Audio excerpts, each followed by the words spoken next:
Salut! Aujourd'hui, en fait, je veux revenir sur le calcul du volume, mais en même temps, je vais parler un peu de la surface. La raison, en fait, c'est simple, c'est qu'il y a des stratégies qu'on peut se doter pour être capable de le calculer plus facilement, plus logiquement, en fait. Donc, on va juste se le rappeler en bout de ligne, parce que j'en ai déjà parlé dans une autre vidéo. Pardon. Puis je ne veux pas revenir sur ce sujet-là. Donc, c'est simplement de vous montrer, on se rappelle, lorsqu'on calcule le volume, c'est quand je vais multiplier euh, la partie du bas qu'on va appeler la longueur fois la largeur fois la hauteur. Donc, c'est vraiment le calcul des trois dimensions qu'on a là. Donc, vraiment la longueur fois la largeur fois la hauteur. Donc, cette stratégie-là, ben là, elle vaut vraiment complètement son pesant d'or parce que la raison pourquoi on peut l'utiliser, c'est que ma forme, elle est pleine puis elle est égale. Donc, ça arrive bien plein tout partout.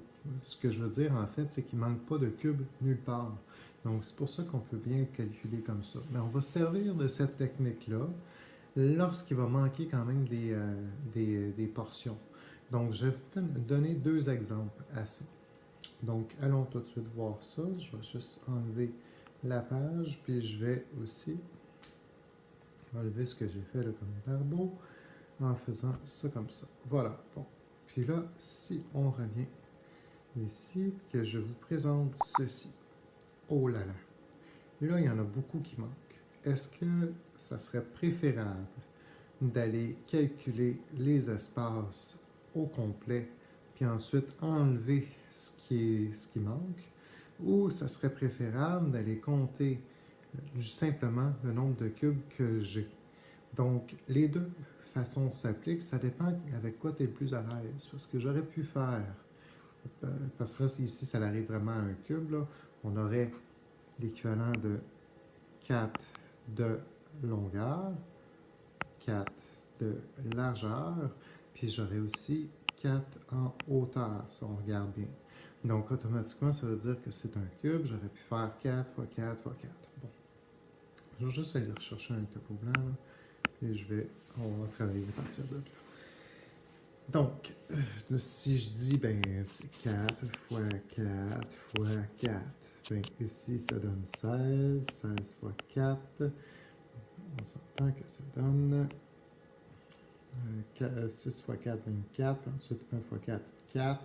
4 plus le 2, ça donne 64. Donc, j'ai vraiment 64 cubes. Admettons ici là, que c'est des cubes de centimètres cubes. Ben, on va dire centimètres cubes. Là. On va l'écrire.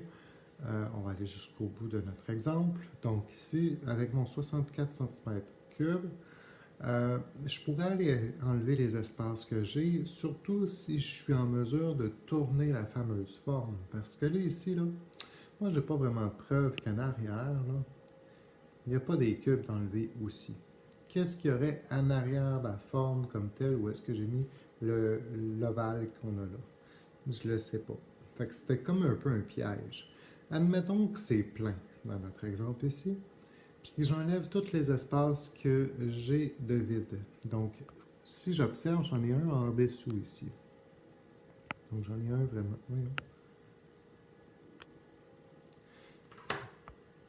J'en ai un en dessous ici. J'en ai un juste à côté de lui. J'en ai un au-dessus de celui que je viens de pointer.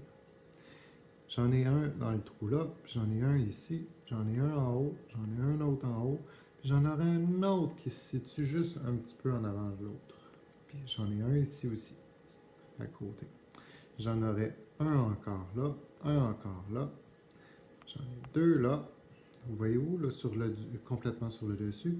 Donc, vous voyez où, là, ça commence à en faire beaucoup. J'en ai un dans le trou là, puis j'en ai un juste au-dessus, vis-à-vis des autres qu'on vient de pointer. Jusqu'à maintenant, c'est le nombre de cubes que je n'ai pas. Fait que là, je peux compter mon nombre de points. Donc, je vous donne une stratégie pour y arriver là. Donc, 1, 2, 3 en bas, plus les deux qui sont dans le milieu, là, à droite. Donc, 3 plus 2, ça donne 5. 6 dans le petit trou à gauche complètement. 7, 8, 9, 10, 11, 12, 13, 14, 15. Donc, j'en aurais 15 enlevés. Donc, je peux utiliser ma stratégie de dire j'enlève mes 15 qui ne sont pas là. Puis, ça va me donner ma valeur de volume que j'ai dans la forme qu'il y a là. Donc, ici, on appelle ça procéder par substitution. Donc, on va calculer un tout, puis on va enlever ce qui n'est pas là, donc ce qui manque. C'est une bonne stratégie dans certains cas où est-ce que ça s'applique un peu mieux. Et je vais vous donner un exemple où est-ce que là, ça serait drôlement efficace d'utiliser la technique que je viens juste de te montrer là. Allons voir ça à l'instant. Donc, je vais aller chercher une autre image. Je vais juste faire ça comme ça pour être capable ensuite de mettre l'image dont je vous parle. Donc ici, dans mon exemple, on a encore un cube de la même taille qu'on avait tout à l'heure. La seule chose, c'est que dans notre cas, ici présent, ce n'est pas les mêmes cubes qui sont enlevés. Donc, ce que je vais aller faire sur mon 64, parce que c'est encore le même volume, là, déjà on peut se le prouver en faisant ça comme ça. Donc, ici, j'ai 4. Ici, en largeur, j'ai 4. Ici, en longueur, j'ai 4. Donc, 4 fois 4 fois 4. Bon, admettons qu'ici, encore, c'est des centimètres. C'est pas super beau, ça. Hein? Donc, centimètres cubes. Mais si je multiplie 4 fois 4, ça va me donner 16, on est d'accord? Donc, 4 fois l'objectif en bout de ligne, c'est d'aller faire ça tout au complet. Donc, 4 fois 4, 16 fois 4, 64 centimètres cubes. Alors, maintenant que j'ai trouvé ça, hey, combien est-ce que j'en ai à enlever?